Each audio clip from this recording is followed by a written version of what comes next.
बसपा की B team Owaisi साहब, अखिलेश जी ने परसों बयान दिया था कि ईवीएम से और डीएम से होशियार रहना। देखिए असदुद्दीन ओवैसी जो हैं वो उनकी अपनी मर्ज़ी है, वो कुछ भी बोलें, कोई हम उस पर कुछ नहीं कह सकते। बीजेपी प्रत्याशी इमरान तुर्की साहब से बात कर रहा हूँ, आने वाले विधायक से बात कर रहा हूँ। कभी मायावती जी कहती हैं कि हम ओवैसी के साथ लड़ेंगे, कभी जो सपा बसपा कांग्रेस या अदर पार्टियां हैं ये अपना जनाधार बिल्कुल खो चुकी हैं। आपको टिकट मिलता है तो आप क्या काम कराते हैं अगर जनता आपको मौका देती है, जिताकर विधानसभा भेजती है?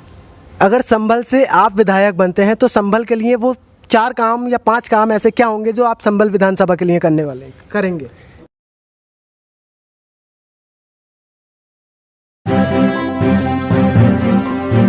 मीडिया वॉइस, आपकी आवाज़। नमस्कार, आदाब। मीडिया वॉइस देख रहे हैं आप, मैं हूं आपके साथ अल्फराज शेख। मीडिया वॉइस 2022 विधानसभा चुनाव को लेकर कवरेज कर रहा है और जानने की कोशिश कर रहा है कि उत्तर प्रदेश में 2022 में जनता का क्या मूड है, इस बार किसे प्रदेश का मुख्यमंत्री बनाने जा रही है, किन किन मुद्दों पर वोट देगी, यही सब कुछ हम आपको लगातार कई महीने से दिखा रहे हैं। इस वक्त मीडिया वॉइस की टीम उत्तर प्रदेश के ज़िला संभल में है और आज हमारे साथ बात करने के लिए मौजूद हैं इमरान तुर्की साहब, जो कि डायरेक्टर हैं, वक्फ विकास निगम के डायरेक्टर हैं। सर, बहुत बहुत स्वागत है आपका मीडिया वॉइस में। शुक्रिया साहब। सबसे पहला सवाल यही होने वाला है कि उत्तर प्रदेश के सीएम योगी आदित्यनाथ साहब का दौरा है संभल में, कितनी तैयारियां आपने कर चुकी हैं? क्या होने वाला है संभल में इस बार, कौन विधायक बनने जा रहा है? देखिए, हमारी केंद्र सरकार और प्रदेश सरकार सबका साथ सबका विकास के लिए ऊपर काम कर रही है और उस काम के ऊपर, उस विकास के ऊपर सबका विश्वास जीता है। तो आज सबका साथ सबका विकास और सबका विश्वास ये जीत चुके हैं। और कल हमारे संभल के कैला देवी मंदिर पर हमारे प्रदेश के यशस्वी माननीय मुख्यमंत्री जी आदरणीय आदित्यनाथ योगी जी तशरीफ़ ला रहे हैं और उनके लिए पूरे ज़िले में पूरी तरह से तैयारी है। हर कार्यकर्ता में जोश है जाने का, जनता में इतना जोश है। जनता ये जानना चाहती है कि ऐसे मुख्यमंत्री को देखेगी अपने सामने कि जिसने कोरोना की इस लहर में, इस महामारी में पूरे प्रदेश के ज़िले जाकर अपनी जान की परवाह न करते हुए और हर ज़िले में जाकर ख़ुद दौरा किया। उस वक्त दौरा किया है जबकि पूरे प्रदेश के अंदर, हर इंसान के अंदर महामारी का खौफ था, बुरी हालत थी, बहुत ज़्यादा बीमारी थी। उन्होंने अस्पतालों में जाकर, ज़िलों में जाकर सारी समीक्षा की, दवाइयों का जायज़ा लिया, बिस्तरों का जायज़ा लिया, बेडों का जायज़ा लिया, बीमारों का जायज़ा लिया कि किस तरह से बीमारों को वैक्सीन लगाई जा रही है, दवाई पिलाई जा रही है कि नहीं है। उसके बाद जो हमारे अभी माननीय प्रधानमंत्री जी ने जो 1 साल के अंदर कोरोना वैक्सीन तैयार की और वो फ्री लगाई जा रही है, उस पर बहुत से लोगों ने एतराज़ जताया कि ये वैक्सीन जो है ये भारतीय जनता पार्टी की है, ये मोदी जी की वैक्सीन है। उससे बहुत लोगों ने भ्रमित किया, बड़े नेताओं ने। सपा के एक नेता हैं पूर्व मुख्यमंत्री, उन्होंने भी बहुत भ्रमित करना चाहा किसानों को और ख़ासकर मुसलमानों को और जनता को। लेकिन उसके बाद कुछ दिनों के बाद उन्होंने ही अपनी वैक्सीन लगवाई। लेकिन वो अब जनता ने ये खूब सोच लिया, ठान लिया कि इनके ऊपर जो विश्वास था वो भी उठ चुका है और भारतीय जनता पार्टी ने जो विकास किया है वो धरातल तक किया है। उसका विकास धरातल ज़मीन तक आ चुका है और पूरी तरह से ईमानदारी के साथ, निष्पक्ष, कोई भेदभाव नहीं, न कोई हिंदू, न मुस्लिम, न सिख, ईसाई, हर इंसान के साथ, हर अंत्योदय यानी आखिरी कमज़ोर से कमज़ोर इंसान तक विकास पहुंचा है। और चाहे विकास में प्रधानमंत्री आवास बनाए हों, चाहे टॉयलेट बनाई हो, चाहे गैस कनेक्शन फ्री दिए हों, उसमें कोई भेदभाव नहीं हुआ है। सभी को बिल्कुल पूरे हर तरह से, चाहे वो हिंदू हो, मुसलमान हो, सिख हो, ईसाई हो, सबको बराबर का दर्जा दिया, सभी को बराबर फ़ायदा उठाया, लाभ मिला है। आप कह रहे हैं सबका साथ सबका विकास, सबका विश्वास। सबका विश्वास अगर जीतेंगे तो 22 में जनता दिखाएगी। आप कह रहे हैं कोरोना वैक्सीन को लेकर भी जनता साथ देगी। आप विकास की बात करते हैं, कोरोना वैक्सीन की बात करते हैं, विज्ञापन आता है, विज्ञापन में पश्चिम बंगाल की सड़कें दिखाई जाती हैं, फ्लाईओवर वहाँ के दिखाए जाते हैं, अमेरिका की फैक्ट्रियाँ दिखाई जाती हैं, तो जनता को ये भ्रमित करने का काम है। किस तरीके से देखते हैं आप इस चीज़ को? ये विज्ञापन का क्या जो वायरल हुआ है उसे किस तरीके से देखते हैं? देखिए, ये जो सपा बसपा कांग्रेस या अदर पार्टियां हैं, ये अपना जनाधार बिल्कुल खो चुकी हैं। जनता के सामने कोई जनाधार बाकी ना रहा। इनको सिर्फ बहकाने का, इनके पास एक फैक्ट्री है जो ये बहकाना चाहते थे, लेकिन वो बहकाना भी इनका ख़त्म हो चुका है कि जनता अब इनके बहकाने में आने वाली नहीं है। जनता को ये दिख रहा है कि रोड बिल्कुल फर्स्ट क्लास हो गए, उत्तर प्रदेश की लाइटें फर्स्ट क्लास मिल रही हैं। जो चोरी डकैती, गुंडागर्दी, माफियागर्दी थी वो बिल्कुल उत्तर प्रदेश से ख़त्म हो चुकी है। और विकास हर जगह, हर गांव, हर शहर में ईमानदारी के साथ दिखाई दे रहा है।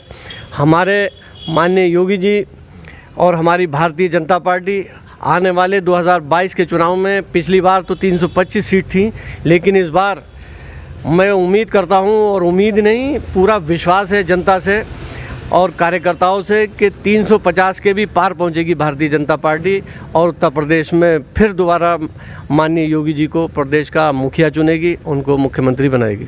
आप 350 का दावा कर रहे हैं, अखिलेश यादव कह रहे हैं हम 400 सीटें लेकर आ रहे हैं, तो 3 सीटें किसके लिए छोड़ी जा रही हैं वो? देखिए, अखिलेश तो अगर ये कहें, अखिलेश जी हमारे, कि वो 500 सीटें हैं, तो हम उनके 500 भी मान लेंगे। जनता सब मान रही है कि वो क्या कर सकते हैं। अखिलेश जी ने परसों बयान दिया था कि ईवीएम से और डीएम से होशियार रहना।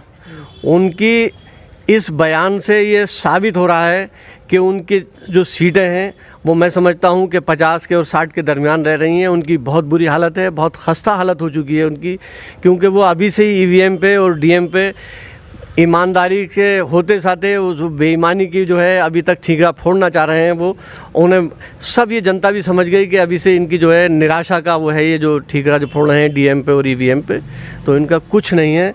ये सब बेकार की और बेहुदा बातें हैं, इनकी कुछ नहीं रहा है उत्तर प्रदेश सरकार में। 100 सीटों का वादा करते हुए असदुद्दीन ओवैसी साहब यूपी में आ रहे हैं, कह रहे हैं जिसकी भी सरकार बनेगी हमारी हिस्सेदारी के साथ बनेगी।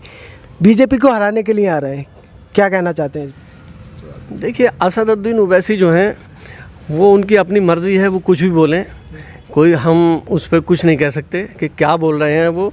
लेकिन वो एक अलहदा बात है कि वो कितनी सीटों पर लड़ें, लेकिन हमारा जो वोटर है, हमारा जो सपोर्टर है, वो पूरी तरह से भारतीय जनता पार्टी को, जो जनता है वो पूरी तरह से भारतीय जनता पार्टी को 350 से भी ऊपर सीटें दिलाने के लिए तैयार हैं। उनके ऊपर हम कुछ नहीं कह सकते कि वो 2 सीटें जीतें, 4 सीटें जीतें या जीतें ना जीतें, ये उनकी अपनी सोच होगी, क्या होगा, हम इसको कुछ नहीं कह सकते। आरोप लगते हैं कि बीजेपी को जिताने के लिए आ रहे हैं ओवैसी, बीजेपी के बी टीम है, बीजेपी सॉफ्ट रुख अपनाती है असदुद्दीन ओवैसी साहब के साथ, क्या बात सच है? देखिए, ये तो आदत है इन लोगों की, सपा बसपा कांग्रेस की, कि बी टीम है। हो सकता है कि सपा की बी टीम हो सकता है कि वो बसपा की बी टीम हो। ओवैसी साहब, कभी मायावती जी कहती हैं कि हम ओवैसी के साथ लड़ेंगे, कभी ओवैसी साहब कहते हैं कि हम दूसरी पार्टियों से, भारतीय जनता पार्टी को छोड़ के सारी पार्टियों से हम उसके लिए तैयार हैं, अलायंस के लिए। तो हमारी कोई बी टीम नहीं है। हमारे पास तो जो हमारी टीम है, हमारे जो माननीय प्रधानमंत्री हैं, हमारे जो माननीय मुख्यमंत्री हैं, हमारे जो प्रदेश अध्यक्ष हैं, हमारे राष्ट्रीय अध्यक्ष हैं, जो हमारा संगठन है वो इतना मजबूत है कि हमें किसी टीम की ज़रूरत नहीं।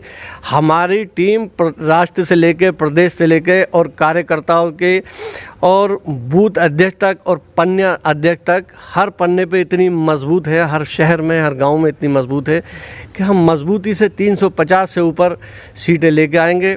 हमारी पार्टी जीतेगी और हमारी पार्टी की सरकार बनेगी ऊपर। आपके राष्ट्रीय अध्यक्ष से लेकर देश के प्रधानमंत्री तक, सीएम योगी तक पश्चिम बंगाल जाते हैं, रैली करते हैं, रेला करते हैं, तो वहाँ से हार का मुंह लेकर सामने आते हैं, तो इसकी क्या वजह है? पश्चिम बंगाल भी हारते हैं, किसान कह रहे हैं कि इस बार उत्तर प्रदेश भी बीजेपी को हराएंगे।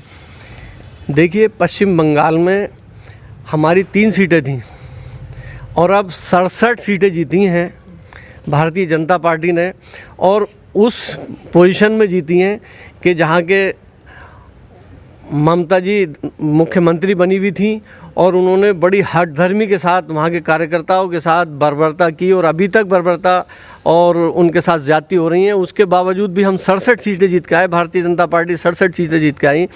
तो इसमें कितनी बड़ी हमारी जीत है, ये कैसे कर सकते हैं कि हम हार गए? हम जीते हैं। बीजेपी बंगाल में जीती है जी। चलिए, तो 22 तारीख में ओवैसी साहब की यूपी में दौरा होने वाला है संभल में। सेकंड रनर रहे हैं आपके संभल से ओवैसी के जो प्रत्याशी थे यहाँ से ज़ियाउर रहमान बर्क साहब, वो सेकंड रनर रहे। इस बार फर्स्ट रनर में तब्दील हो पाएंगे क्या? देखिए, भारतीय जनता पार्टी का जो इस बार संभल से प्रत्याशी होगा वो होगा कमल का फूल। कैंडिडेट कोई भी हो, वो इस बार संभल से बहुत अच्छी तादाद में अच्छे वोटों से जीतेगा। हमें नहीं मालूम कि ओवैसी साहब क्या कर रहे हैं, अखिलेश जी क्या करेंगे, मायावती जी क्या करेंगे, ये आपस में जाने। वो सब मौसेरे भाई हैं सब एक दूसरे के, और आपस में एक दूसरे पे इल्ज़ाम लगाते रहे हैं। हम किसी पे ना इल्ज़ाम लगाते हैं।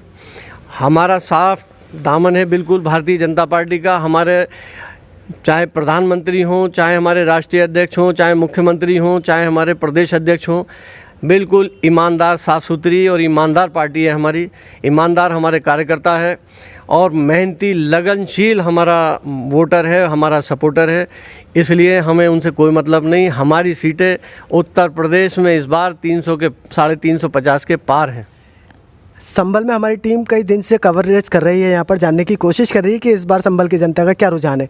नाम निकल कर आ रहा है भारतीय जनता पार्टी की तरफ से इमरान तुर्की साहब का कि वो दावेदार हैं और इस बार जनता मौका देगी इमरान तुर्की को। क्या मैं कह सकता हूँ कि मैं बीजेपी प्रत्याशी इमरान तुर्की साहब से बात कर रहा हूँ, आने वाले विधायक से बात कर रहा हूँ? नहीं, मैं कार्यकर्ता हूँ भारतीय जनता पार्टी का, और हमारे यहाँ जो भी कैंडिडेट होगा वो कमल का फूल होगा। नाम कुछ भी हो सकता है, कोई भी आ सकता है। जिसे पार्टी जिम्मेदारी देगी वो चुनाव लड़ेगा, और इस बार कोई भी चुनाव लड़ेगा वो जीतेगा इंशाल्लाह। और क्योंकि हमारी जो तैयारी होती है हमारी पार्टी की, वो बूथ स्तर तक तैयारी है। हमारे कैंडिडेट के ऊपर कोई तैयारी नहीं होती। हमारा कैंडिडेट कमल का फूल है, और इस बार वो कमल का फूल संभल विधानसभा से हर हालत में खिलेगा। अगर संभल से आप विधायक बनते हैं तो संभल के लिए वो 4 काम या 5 काम ऐसे क्या होंगे जो आप संभल विधानसभा के लिए करेंगे? देखिए, विधायक का तो जो पार्टी जिसको टिकट देगी वो विधायक बनेगा। अगर आपको टिकट मिलता है तो आप क्या काम कराते हैं? अगर जनता आपको मौका देती है, जिताकर विधानसभा भेजती है? नहीं, हमारी पार्टी में ये चीज़ नहीं है जो हम दावा करें कि हमें टिकट हो रहा है। टिकट जिसको भी होगा, वो कैंडिडेट जो होगा वो कमल का फूल होगा। हमने आपको बताया हमारा कैंडिडेट कमल का फूल है, और हमारा कैंडिडेट जब यहाँ से जीतेगा, सरकार हमारी बनेगी, तो ऐसा नहीं कि 2, 4, 5 काम होंगे, सैकड़ों और हज़ारों काम होंगे। जो भी काम होगा, जो हमारा कैंडिडेट जीत के आएगा, चाहे वो अस्पताल का हो, सरकारी अस्पताल जो कमियां हैं वो दूर होंगी, अस्पताल बड़े बनेंगे, रोडें फर्स्ट क्लास होंगी, और एजुकेशन जो यहाँ बिल्कुल बेकार है वो बहुत अच्छी तरीके से उसके कॉलेज और वो सुधार होगा उसमें, और भी हर तरह से बिल्कुल सुधार होगा। ऐसा कुछ नहीं है कि जो भी विधायक बनेगा वो कमल के फूल का होगा, भारतीय जनता पार्टी का होगा, और सारे काम होंगे, सारे विकास के काम होंगे। जैसे इस बार उत्तर प्रदेश सरकार में हो रहे हैं, केंद्र सरकार में हो रहे हैं, सब काम बिल्कुल धरातल पे होंगे, ईमानदारी से होंगे। चलिए, बहुत बहुत शुक्रिया हमसे बात करने के लिए। तो हमारे साथ इमरान तुर्की साहब थे, बीजेपी के नेता हैं। इन्होंने बताया है कि 2022 में कैसे कैसे सरकार बनेगी, क्या क्या रणनीति रहने वाली है। उत्तर प्रदेश के संभल में ये सीएम योगी का दौरा होने वाला है, उसकी क्या क्या तैयारियां हैं, ये सारी चीज़ों पर हमने चर्चा की। आप देख रहे थे मीडिया वॉइस। शुक्रिया।